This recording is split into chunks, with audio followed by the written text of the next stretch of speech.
The Next Chapter with Prim Siripipat is a production of iHeartRadio. Hey everybody, it's Prim. Welcome to The Next Chapter presented by Baron Davis and Slick Studios. This week, I continue my conversation with former Duke and NBA player Gerald Henderson Jr. In the last episode, we talked about how he's adjusting to the retired athlete life and the slew of injuries that led up to his decision about retiring and how he finally made the decision to walk away.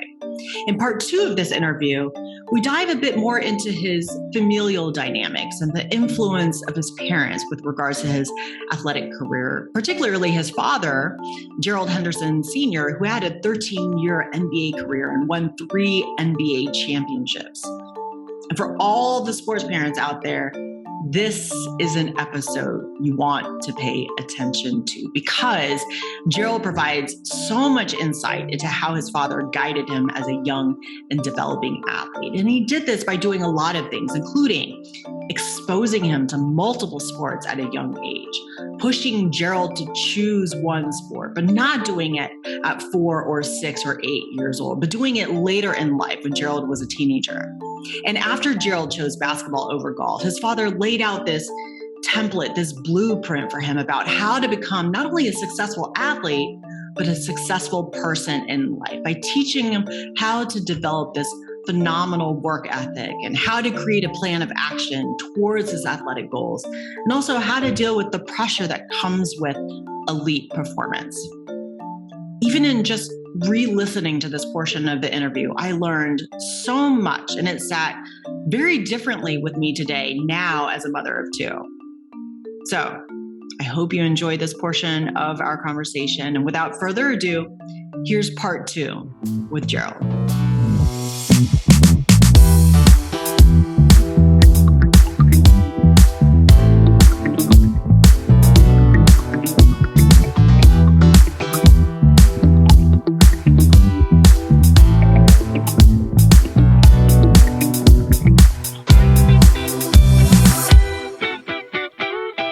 Did you think you had more of a future, or did you love it more, or did you think, was it influenced or shaped at all by your dad's legacy? Not as much, because he wanted me to do whichever one I wanted to do. You know, he let that open to me, but really, he'll tell you to this day, I came to him, I said, yo, golf's too hard, man. Like, it really is. And at, 14, I didn't have the kind of need for challenge as much as I do probably now. But I knew how much easier basketball came for me. That's funny. I could run and jump all day, and be an impressive basketball player. But golf, to stand out in golf, you have to be a really special player, because when you get to the pro level or really good golfer level, you're dealing with half strokes. Yes, it is a game of not just not even inches. Yes, but millimeters. Yeah. So it was just super tough, and I love to play it. But I was if I had to make a choice, I'm probably going to be an NBA player before I'm going to be a PGA Tour player. I just had that. That's funny that you say that, because you were a good golfer. And is it true that Tiger Woods took a look at your game? Yeah. So he actually... I'll send the picture to you. You got the picture? I got the picture, yeah. At this point, and he's young at this point. He's 20-something at that point when he came and looked at your game when you were 14, right? I was 14, so that was 16. That was 17 years ago. So he's... 50, 17... He's 42 or 43. Is he that young? We on Google? Maybe he's 44. So then, so he was 20-something when he looked at your game at 14. He is. Let's pull it up, Wiki. 43. Yeah, he's 43. So that was he was 20, 27, 26. Yeah, that was Tiger Prime. And that was the reason why I asked how old he was, because he was still so young, but very aware, because he said, yeah, Gerald is far ahead way ahead of where I was at that age. I doubt that, man. I think maybe he was like being like you think flattering. He was saying that? He didn't have to say that. He didn't have to. But I remember you still chose basketball after that. I did. I mean, I just I love basketball. I couldn't see myself at that point like not saying, okay, well, go to college and play basketball, and you're only gonna play basketball if you're a pro. Like if you play 10 years, like you've had a great career. Like my dad played 13. It's like amazing, right? But you can play golf forever. Like I'd regret not trying to do the basketball thing. And, because when I turned 30, 35, you're not going to play in the NBA anymore. At least you try it out. If it don't work out, fine, I can go play golf. Did you have that perspective because of your dad? Because even though he had a long career, for most of your childhood, you knew him as a retired player because you were really young when he retired. Yeah, I was what, 4 or 5 years old when he retired, so I didn't really remember him playing. But I mean, my dad's the type like, he's gonna sit down and talk through things, think like logically about things, and make a decision. But once you make your decision, then you're like 100%. So he's just like, okay, that's what you want to do. Okay, well, just like I said, we're gonna get the calendar out and we're gonna push all the way forward, and you're gonna do everything that's on that calendar. So at the end of the week, you can say, this is the work that I did. Here's where we're at. Do we do less? Do we do more? Do we switch it up? Like, that's how my dad was. So I'm thankful for that, because I very much am still, I still do that. I still, it's not on a paper calendar, but it's on my iPhone. I try to, write my week down. If I say I want to do yoga twice this week, like I make sure I put it in. If it's meetings, if it's golf, whatever it is, I always put it down and allot the time. If it's family time, I put that down too, because that's just as important as that other stuff. So if not more important. So, it's just the way at the time, I didn't think it'd be something that I thought that would stick, but it's always stuck.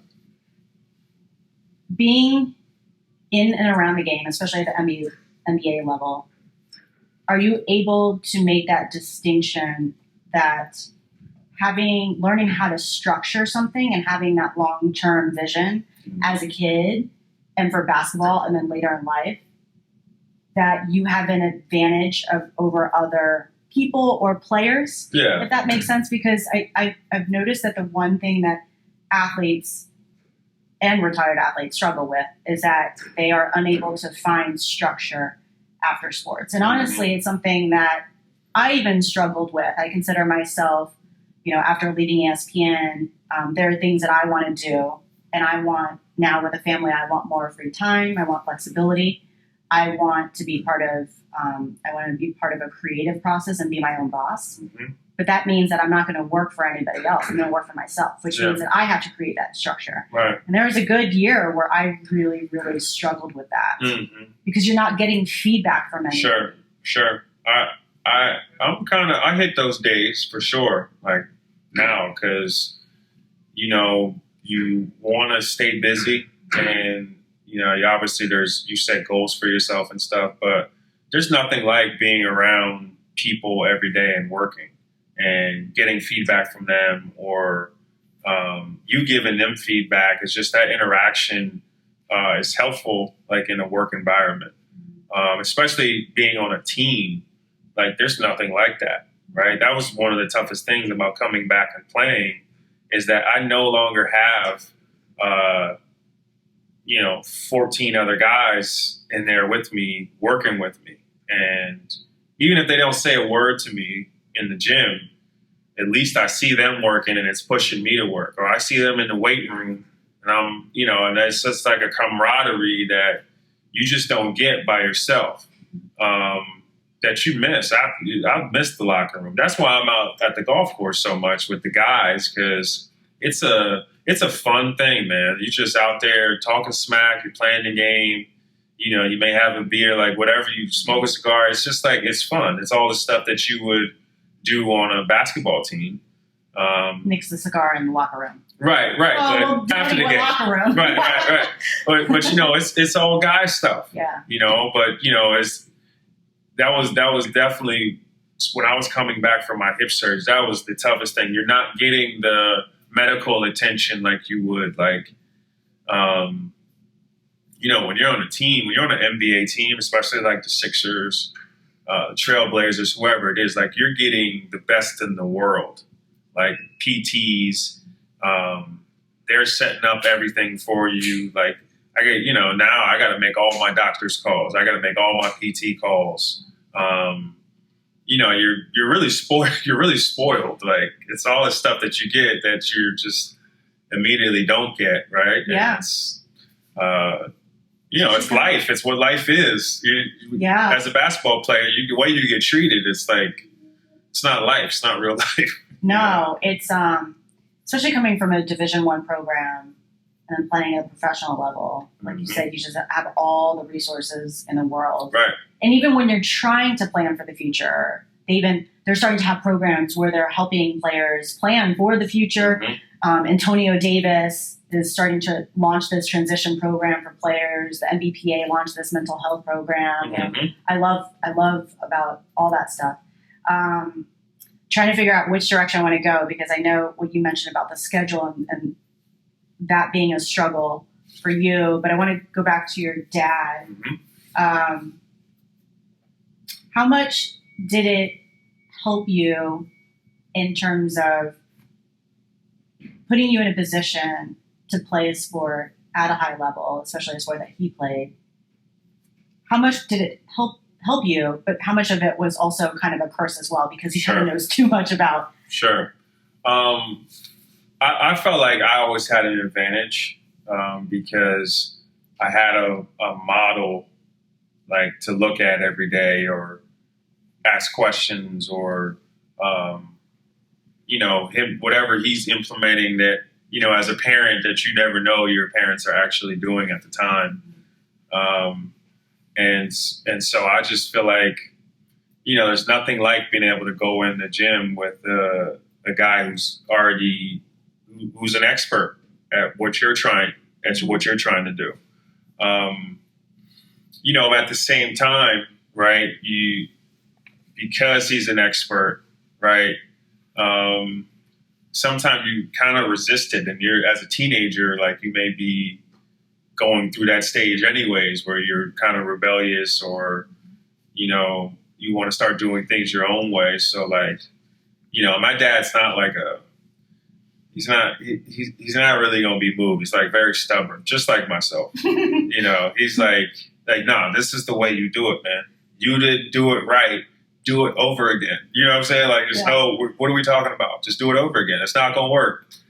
If you want to make it to the NBA, that move's not going to work. It's not going to get you there. Like, did you have those conversations when you were older, or did it start when you were younger?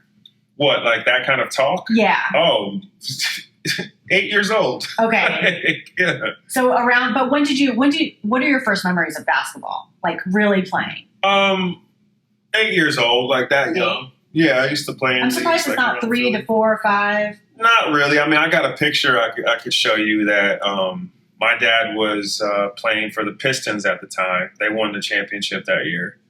And I was sitting on my mom's lap or her lap or my dad's lap, and I had like a cookie, like a chocolate chip cookie and a basketball in the other hand. That's so nice. Well, I don't really remember playing at that age, but I definitely remember playing like at age 8 and going forward. But my dad's a straight shooter, man. He just he'll tell you how it is. Yo, you play good, man. Or yo, you just no need of us coming back here, man, if you're gonna play like that. You had to pause because that's not what he said. Yeah, we talk shit today. Right. And he'll tell you that too. He'll tell you just like that. But I'm thankful for that because that's kind of how I am. I think like my wife tells me like you need to like tone it down a little bit. Like you need to learn some finesse like sometimes, but you can hurt people's feelings. Right, feelings, and I understand feelings, but but I feel like people should know the truth. Yeah, like you should know the truth. So like As a kid, he wasn't gonna lie. He's like, if you're not playing good, you're not playing good, or you need more work on this, right? Or you need to have a better attitude, right? And he was like one of those parents with like the camera at the game.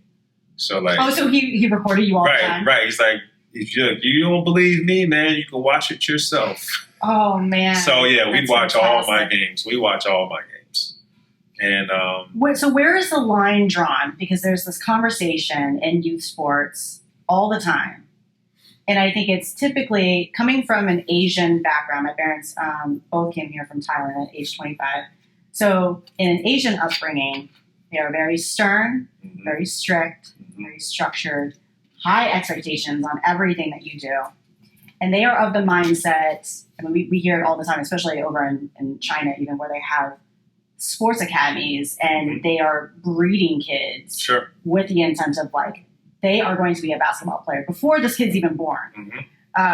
So they were very adamant on shaping and pushing me with the intent of like having me make some decisions. But then I think here in America, typically it's, just let the kid decide.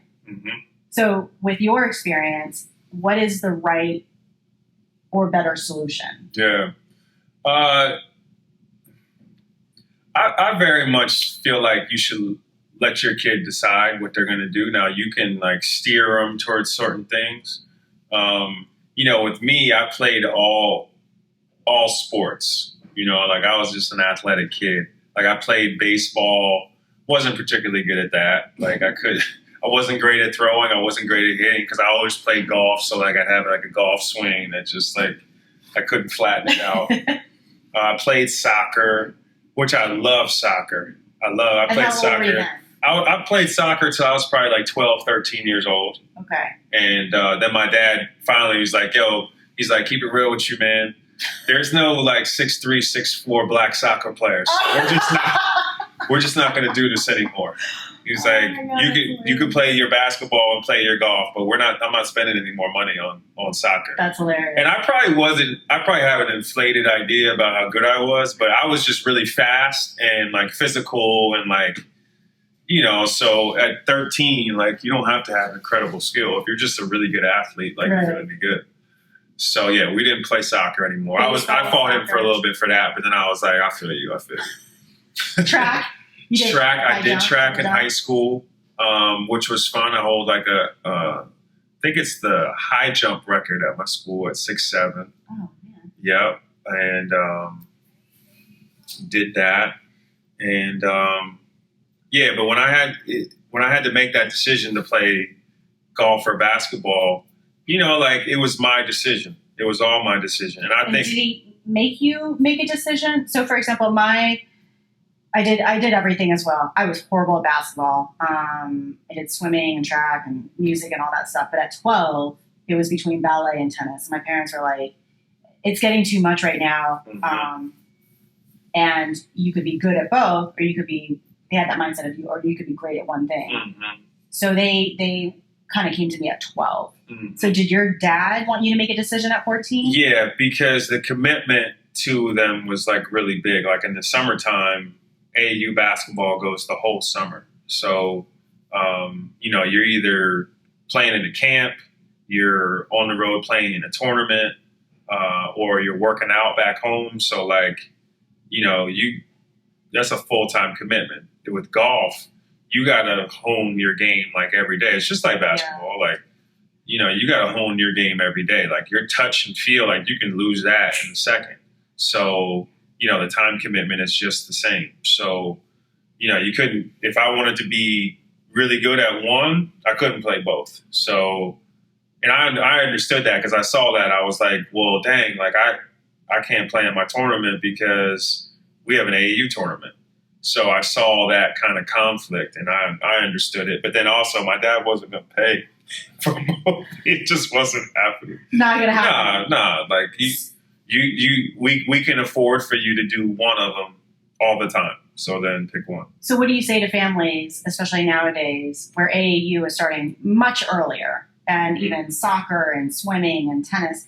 We are just having this discussion, which ended up turning into a debate between my husband and I, and then also my brother and my sister-in-law. My two nieces are swimmers, and they were saying that the problem that a lot of kids run into is that everybody is specializing so early. Yeah. And at 7, the school and also the travel team leagues are now forcing kids to have to get involved in all of that. Yeah. So what would, if your girls play sports and they're getting the pressure and want to be with their friends at 7 or 8 and want to choose one sport, what are you going to do?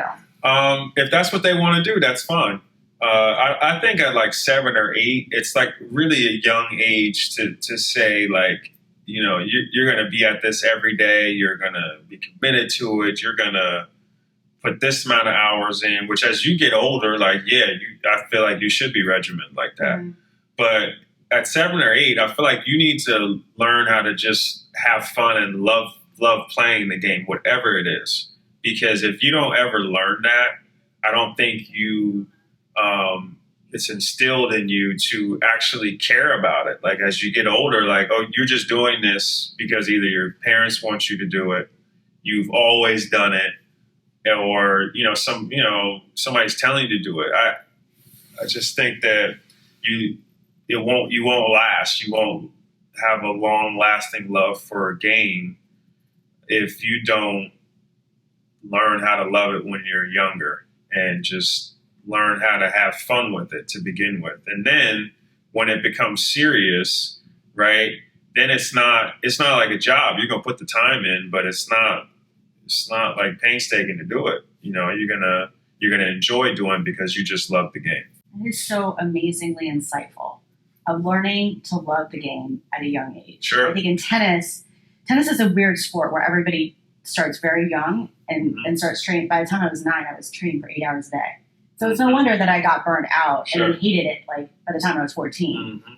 Mm-hmm. And I think it's so interesting because I think when you get asked all the time about your dad and how long he played and all that stuff, and people might think that maybe there was more pressure on you to pursue basketball and be a really good basketball player. But it sounds like he really gave you the option and some space to fall in love with the game before you chose it. Sure. I've never asked him, like, which sport did he want me to play. You never asked him that? I don't think I've ever asked him that, but just knowing him, he probably wanted me to play the sport that I felt I was going to be most committed to, because he's all about like, if you say something, you're going to do it. Like just basic, fundamental, what do you call them? Fundamental commitment, character. Yeah. But there's a lot of kids that don't understand that. They don't understand commitment. Right. I know that. I know you coach a lot of basketball and have to do camps and everything. And I still coach tennis as well. And it's an issue. Mm-hmm. I think a lot of kids don't understand what is required of them. Mm-hmm. You talk about like the preparation with rehab and recovery. Yeah. I don't know what's happening with this younger generation, but that chapter, that lesson in the sports book, they're not learning that one. Well, I think, I can't say how things are exactly different from like when we were growing up, but, I think there's a balance of like your parents pushing you towards things and not like kids have like sports are big time now, but like there's so many other things kids can be good at nowadays. Like forget sports, like just like you can become an expert at computers and art and all these other things that like when I was a kid, like you were probably playing a sport. Like even girls, like, if they even want to be outside, like my sister, she wasn't like great at sports, but like she'd play every sport. She ended up not being a professional at any of them, but she wanted to play sports. Nowadays, like even my girls, like they love gymnastics and cheer, but they still spend more than half of their time inside on an iPad or a phone. We try to regulate as much as we can, but they got the TV, like it's just idle time. You can't play sports all day. But like when I was younger, we were outside all day. My dad was like, yo, You're not going to be yelling and screaming inside. Go outside. Do not come back in. You know what I'm saying? Like, that's just how it was. No, it was. You know? It's like, he's like, you either going to be inside or you're going to be outside, but you ain't going to do both. Like, just basic. By the way, I don't have a lot of interaction with your parents, but I did get to interact with them at the charity event. And, like, I love your mom is just, like, the sweetest. Yeah, she's so sweet. Sweetheart. Your dad is definitely the more stern one. I remember we were preparing oh my God. for that list, and we had your entire guest list of all the athletes that were there and were helping you out. Oh, he's serious. And he was like, well, first off, written down the entire list. He's like, all right, here we go. And we're sitting in the hallway. He's like, Prim. first off, like, he shouldn't have even been doing that. Like, he should just been enjoying the night. But he's got a lot of his friends that come to the golf tournament, especially in Philly, so he didn't want to disclude anybody. Of course. No, I totally get it. I was totally cool with it. I just thought, but he did it in a way that was so, like, organized and business oriented. No but he was so sweet about it. He was both your parents just seemed like very, very, very genuinely. Like, they are. people. They are. I can definitely say that about my parents. I'm 10 years later. Right. I'm thankful for them. My mom's always sweet. My dad. She's like the soft one in the family, right? Oh yeah, she kind of like when Dad's just like hounding me at the gym, and we don't talk the whole ride home. You know, she's like, "That's all right. Come on, let me.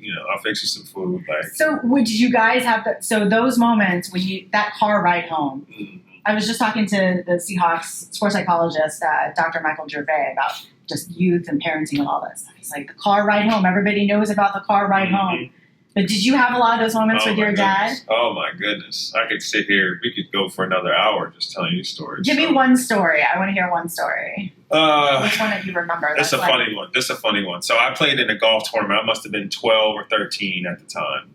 And I'm coming down the stretch. It's a one-day tournament, I think. And they put, you play in these little tours, who the best players are. So we have, they would put the best players really like in the last group together. So all four of us are playing. We know each other's scores. So, we're kind of keeping track because it's a one-day tournament. If you don't beat the guys in your group, you're not going to win. So, you keeping track of the other guys. And so I knew I was beating them going into hole 17, I think. And I think we tied 17 and then we go into 18. And I hit a good drive, hit my shot up there just over the green.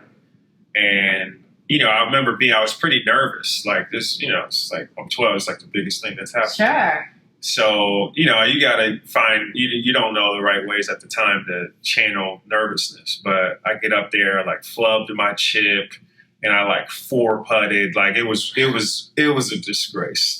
Because then one of my best friends was playing too. And like till this day, he'll still be like, yeah, man, well, you're a good golfer, but, never forget what happened at 1980, 1990. Right. So the ride home, silence, right? Silence. I can remember it like it was yesterday. And so like right before you get to my house, there's like this parking lot, right? So like I'm thankful to like almost be getting home, and then I feel the car slow down, and like we pull over in the parking lot, and he goes, he looks at me, he's like, son, do you even like to play golf? he's like, from like how you like perform today, I wouldn't know that you actually enjoy playing golf or that you put time into doing it, because what you did today, son, was like, it was confusing. Right? Just Did you say confusing? Yeah, I'm sure. Yeah, my dad's like, he can say some little smart things that get you, like, to really get you under your skin. So I remember having like, a talk like, yeah, man, like I messed up, man. What you want me to do? And like, he's like, look, man, he's like, I know you messed up and that's all good, but like, I ain't gonna be paying $100 for these tournaments and driving an hour out for you to like 4-putt and lose the tournament. Like you there playing, like get it done, man. Like you put yourself in position to win. Like you can't be missing 3-footers. Like, Yeah. I missed like 2 3-footers in a row. I'm like, all right, like, I'm a kid. I missed it. What you want me to do? And he's just like, so then I had school the next day. Usually I woke up at like, 6:50, 7 o'clock for school. And he woke me up 6 o'clock. And I set my alarm. I usually wake myself up at that age. He's like, come on, man. I was like, where are we going? He's like, just put your golf stuff on and let's go. So we go up to the country club. It's, literally walking distance. And he puts out a few balls. He's like, you're going to make 100 3-footers in a row. If you miss, you start over. He's like, I don't care when you do it, you will be late to school. And I don't know if he really would have stuck by this. Yeah. It's like, you will be late to school. You're going to make 100 of these in a row. No way. Man, I probably... That's like some, do you take a picture of Earl Woods? Like, oh, right. He probably did see that in one of their books or something. But so did you make... You didn't. I did it. You made 100? 100 in a row. It's 3-footers. They're easy. But, No, but 100 in a row is crazy. Right. Did 100 in a row. Because I feel like it's just long enough where your head starts overthinking. But that's kind of like... 99, you're like, don't miss it. Right. But that's the pressure. That's the pressure from the day before that you got to experience before you get to that moment. So little, parts of the game. It's like pressure free throws. Yeah. We go in the gym, and before I leave the gym, I have to make 10 free throws in a row. When you get to 9, and I'll never forget this. Anybody who knows me or my dad, I always would say this, and I'd make 9, and then he'd get the ball to pass it back. He'd be like, don't be a bum. That's what he said. That's what he said. Even when I work out as a pro, he'd be like, don't be a bum. I love your dad. He's like one of those guys where everybody else, they love him because you don't have to deal with him. Right. Everyone It's like, y'all don't know, man. Your mom is so cute. I'm like, that's because you don't live with her. Right. Whether 18 years growing up.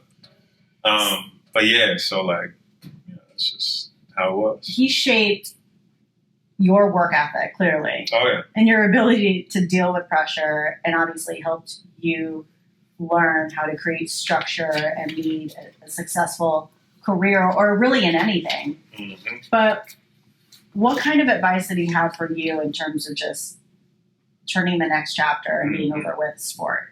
Well, I'm thankful for my parents because, all the stuff growing up, but the little small things, my dad has gone through that transition, so he knows what it feels like to not be on a team anymore, to have to find something new that interests you, find something new that gives you income. Mm-hmm. It's like you have to have a new job, something that'll sustain you, and transitioning into regular life. So my parents, throughout my whole life, especially as I started to take basketball really seriously, it always implemented, it's very cliche, but true. It's like, basketball is what you do. It's not who you are. And they said that to you at a very young age. Yes. How old do you remember? The earliest that you can remember them saying that to you? I don't know. I'm probably 12 or 13, but just as I really started to take it seriously, they're like, look, man, this is, you need to very much use basketball, and don't let it use you. This is something you're going to put your time and effort into. It's going to, hopefully become your job, and it did. But, it's going to be over in no time. My dad used to always say that to me. He's like, it's going to be a very short period of your life. Played for 13 years. But he's like, yo, man, I am so far removed from playing basketball. It's like it almost never happened. It's like, for you? Well, for him, it's like he's so far from it, he can't even taste it. His last year was 1992. Oh my gosh. That was,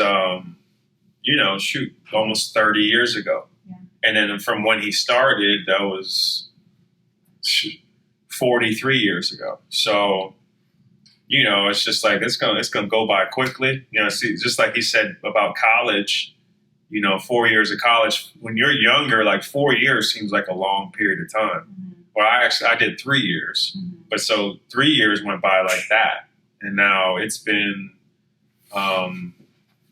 longer than 2 years since my last NBA game, and it feels like recent, but it's gone by. It feels recent, but it was so long ago. Yeah, it's long ago. 2 years is a long time, but it just goes by like that. Do you remember that phone call with your dad or your parents after you tore your Achilles? He's the first person I called. He was the first person I called. I was on the training table, like in pain, and we had just got off the phone like 10 hours before I had gone to sleep. And I called him and I was like, yo, I think I tore my Achilles. He was like, what? Did you swear? He probably. But he said that he's like, man, when you told me that, he's like, man, it was like somebody had like shot me, man. Like he was, because it was like obviously a huge surprise to him. But because he knew too, he's like, man, it's not gonna be good. But in the past, so it's been 2 years. Your last game was April 12th, I believe. So at this point, at the time of taping, it's 2.5 years, right? Mm-hmm. And I know that you had mentioned in that article that there's been some ups and downs in the last 2 years. But what's been the toughest part about making this transition? One of the toughest things, like my wife would say I'm probably like a control freak a little bit. I like to be in control. Like, when you're playing, things are going good. Like you may have some injuries, but you're still able to play. You're going to come back. You have a check coming in. Like life's good. Having no control over the injury was like a tough thing for me. Like I felt like I had done everything I could do to get myself back ready to play, and then my Achilles, like just like that, like ended my career. So I feel like I had no control over that. And even though I'm very faith-based and know that, my plan for things is not how it's going to happen, it's still tough to deal with sometimes because I feel like I deserve to get back. Like I put the time, I put the effort in. I probably worked harder than I ever had in my whole career trying to get back, and then it didn't work. It didn't go as planned. So that was tough to deal with. But then, I have the sense enough to know that that's not really how it works out. So how did in terms of being, I feel like a lot of athletes are kind of control freaks. You kind of have to be because it's a very uncontrollable world. Mm-hmm. So you find bits and pieces in your game and training and preparation to control. So once the game and competition comes, you have a routine to rely on. Mm-hmm. But I'm curious how you coped with that part, the uncontrollable aspect of this injury and this career-ending aspect, because I know for a lot of athletes, it would morph into obviously grief when it comes to the end of a career, whether it's like sadness or anger or frustration. I've talked to athletes, they say that it came out as anger, and so it affected a lot of their relationships. Other people resort to, partying, drugs, eating. For me, I use food as a coping mechanism. Really? I did, yeah.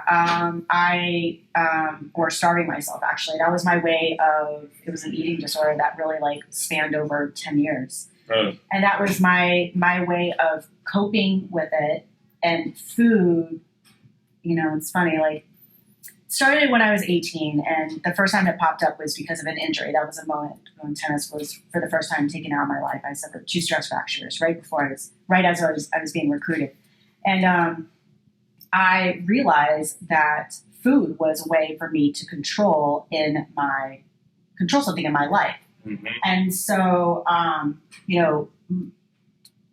my parents, being of an older generation, they don't understand a lot about just like emotions or psychology. Mm-hmm. They didn't know how to handle it. And my parents, even, we've talked about it extensively, but even my parents thought that in the beginning, they're not like, oh, she just wants to be skinny. Right. But it's not. It was just, and then my issues completely turned a corner once I graduated from school. Mm-hmm. Like on the surface, I was fine. I was like Right. delving into TV, and I was moving along. I got a job in Miami, moved over to ESPN and stuff. But like Right. deep down, I was still struggling with my identity and having to give up that part. Yeah. I was unhappy about how it ended. Mm-hmm.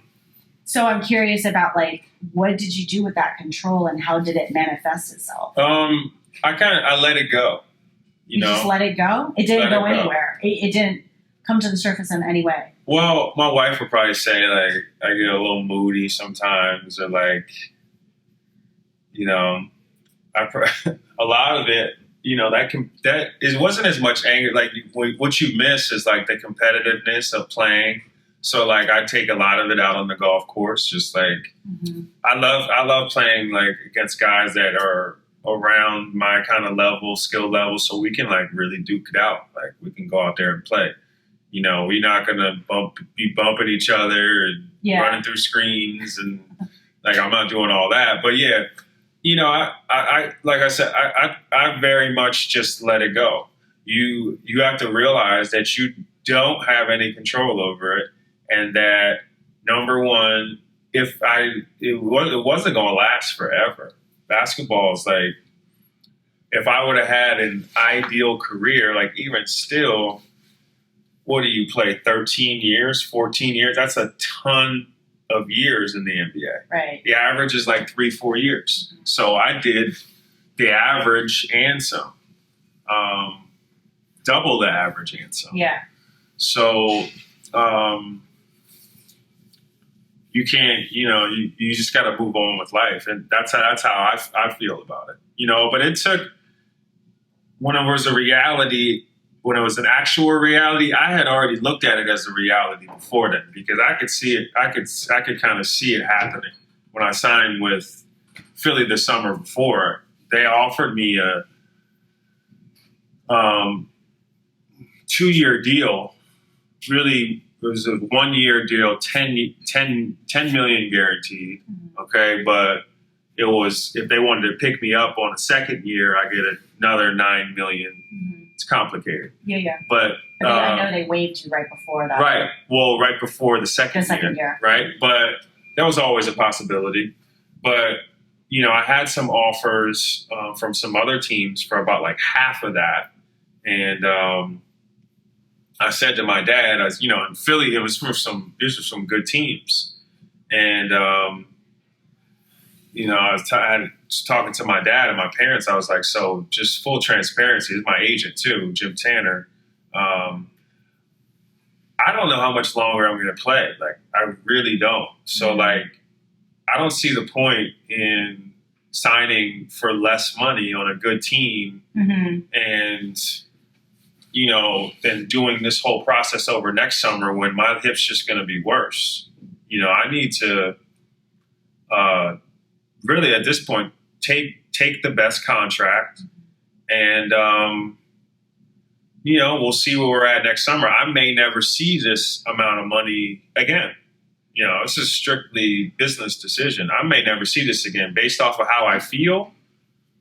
This may be the pinnacle, so I'm not going to mess around.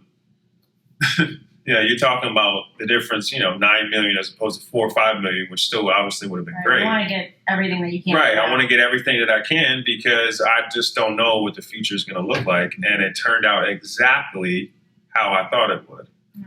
So, that was probably one of the better decisions that I've made. And, just because that was straight off the field. So, yeah. You got lucky, but it was also a rational and practical decision too. Right. Have you been through an adjustment period, even though you haven't played basketball, or played in a game for 2+ years? You were still rehabbing and training. Was there an adjustment period where all of a sudden you went from playing and training and being an athlete to just like, now you're a full-time dad? And you're taking them to gymnastics and dropping them off at school, and what am I doing now? I enjoy being a dad. I really do. Like, right, having kids of your own and like being in a position to raise them is just like, it's an honor. It really is. It's a blessing because, all kids don't grow up the same, but like, to be able to have like your kids that are your own, that you can shape and mold and teach them like the world, like it's cool. It's a cool experience. And then you watch them grow. I really enjoy it. So like, whether it's taking them to school or taking them to gymnastics practice, just going outside on like the trampoline, or sitting there like when they're, the little ones trying to show me like your little doll set and like what each of their names, like as much as like I honestly don't care about it, right? I care that she cares, and like that's her little world. So it's like you love it. I love it, and that what's the coolest thing, and it's like a cliche, like you see it growing up or in movies, or you hear people say it. It's like the coolest thing is walking in the house and like your kids saying, "Daddy, Daddy." It's like whoever in life besides your dog, like my dog is excited too to see me, but like who else is that excited ever in life to see me? Nobody like ever. Not my spouse. Right. As much as they love you, like they're not going to give you that kind of reaction most of the time when they see you. So it's like, that's a good feeling. It is a good feeling. Gosh, this time has flown. I could sit here.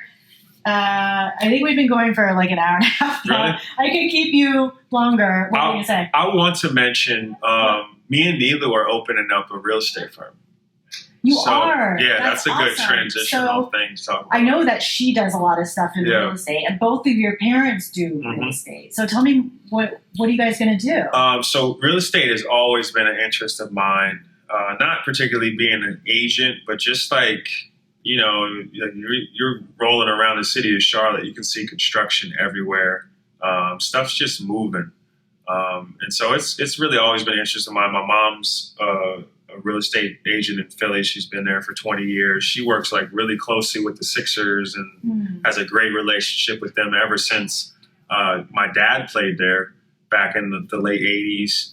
And my dad has his real estate license and helps my mom out as much as she can, as much as he can.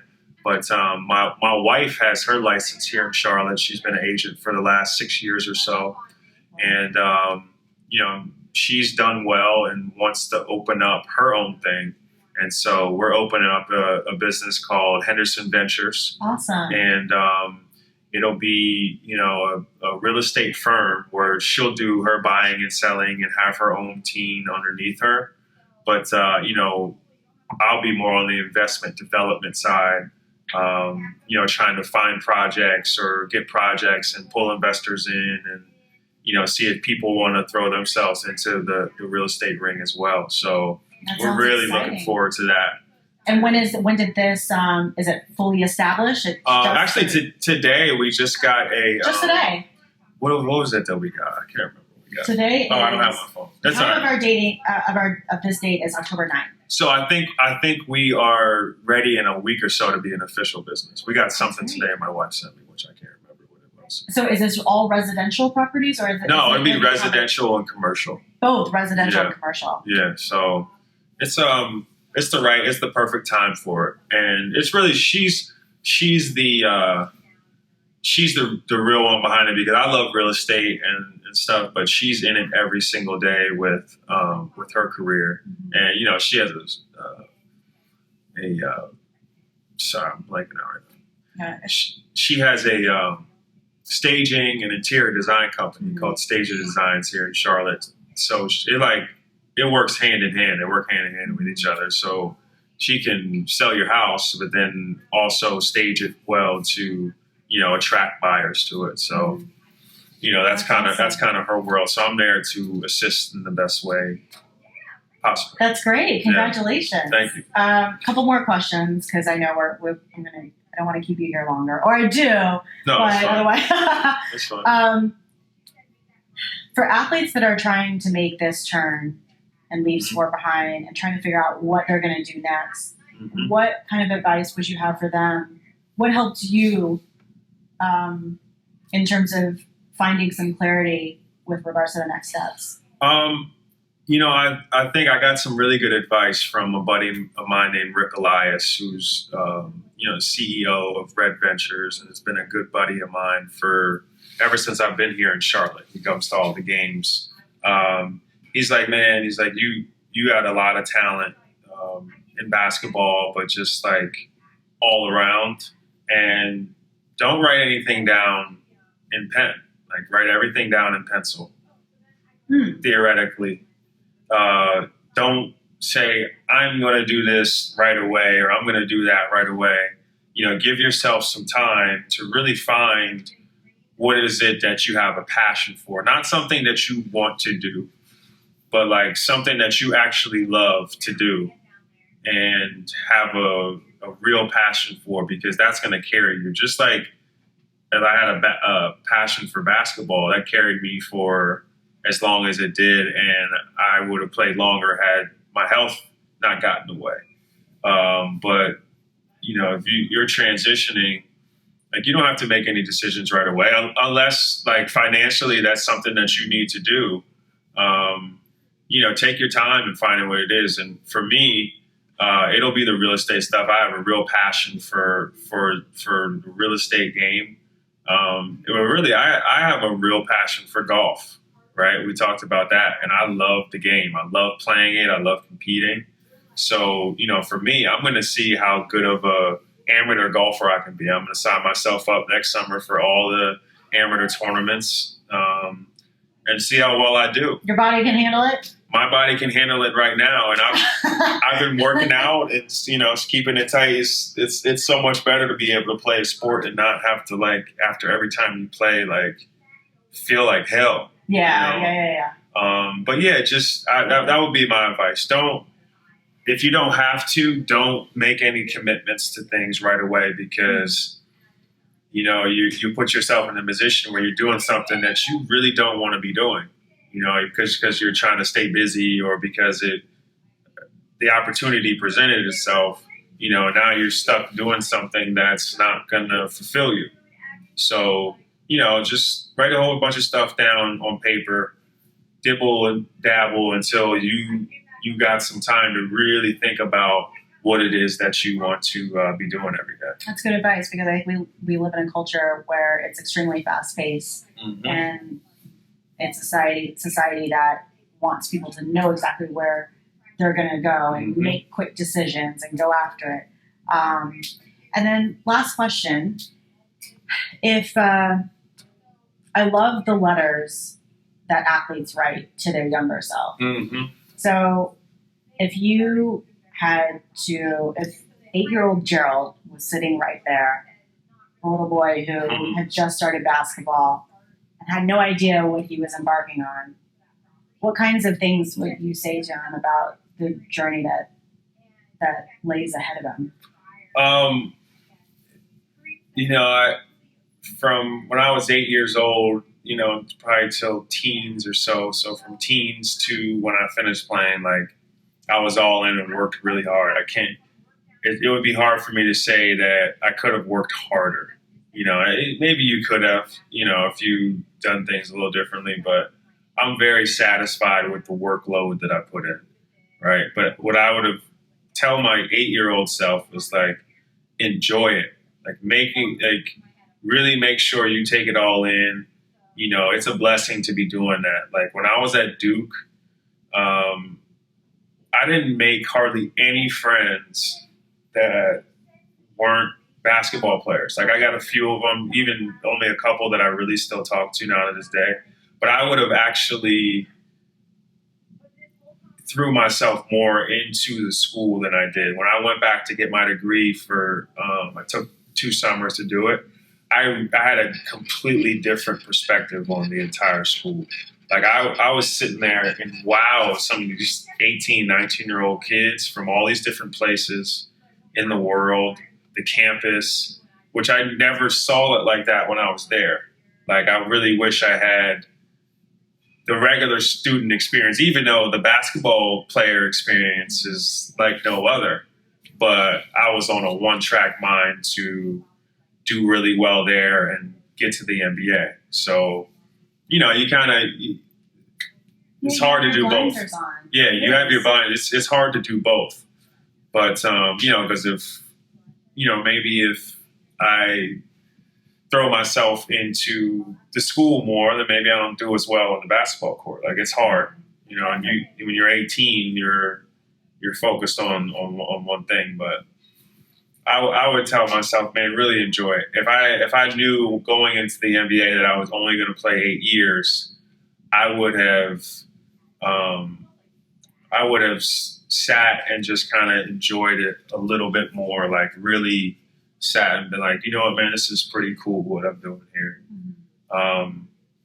Nothing would have changed in terms of like my workload or anything, but just kind of took it all in and, you know, a little better than I did instead of just having my head down. And, you know, I probably would have built some more relationships with people around the team, season ticket holders. I did that a lot here in Charlotte. I have a lot of friends from playing. I would have done it even more though, you know, built more relationships because now, and I used to hear it from people all the time. I know this is a really long answer. No, I like it though, because I think a lot of people share that same sentiment because I know my Duke experience was awesome and I wouldn't change anything in the world. And the Duke family, as you and I know, is like, in my opinion, one of the best in the world. Mm-hmm. And it's unshakable. But I have my blinders on. Mm-hmm. I didn't invest in relationships. I did not throw myself into the regular student body like you were talking about. Because that level of expectation of not just being a D1 student athlete, but like there's something about playing for Duke where the level of responsibility on your shoulders. Sure. And this is for tennis where we were good. We were a top 5 program every year that I was there. But it was nowhere near the type of pressure that you guys face as a basketball team. Yeah. So I understand what you're talking about. But you were saying invest in the relationships. Yeah, just the relationships. Like, I would have done it even more because now I'm at a point in life where, you know, with business, most of business is the relationships that you do have. You don't have a successful business if you don't know people. You don't have a really successful business if you don't know people that are high up in the business that you're in. You know, you got to be able to communicate with people and invite them places or play golf with them. You know, you gotta put yourself out there like that, because if you don't, then you know who's gonna buy your product, who's gonna let you sell their house, who's gonna want to do business with you if you're not a person that they can communicate and talk to or even know to begin with. So, you know, I probably would have done more of that, but you don't know about that life until you're kind of in it now. And I see it now, and I'm happy I built the relationships that I did, but I would have done it even more. Yeah. Cause as an athlete, you have to be selfish. Yeah. You have to, that's what's required to be a really good athlete. True. Gerald, thank you so much for coming on. Thank you. And I know that was a very long conversation, but I appreciate you opening up and sharing everything, your story. No, it's good. That was fun. That was fun. I enjoyed that. So much valuable insight from Gerald. I think my 2 favorite points he made in this portion of the conversation was, number 1, you don't have to make any commitments. If you are in the process of making a big transition or are embarking on this new chapter in your life, take the time to explore and figure out where you want to go. I think we live in a society that encourages this premature commitment and just doesn't give people the space or freedom to not only explore, but change their minds along the way. I mean, look at me. I'm making a career change towards the field of psychology after an 18-year sports broadcasting career. And I'm back in graduate school in my early 40s. It's okay to have all these different chapters in your life. And number 2, the second point I loved is the parenting advice Gerald offered about kids needing to learn how to have fun and love playing the game first before they get serious about it. And I think that's a huge problem when it comes to premature sports selection and early specialization in youth sports, where kids, or I should say parents have their kids commit to just one sport by 7 or 8 years old.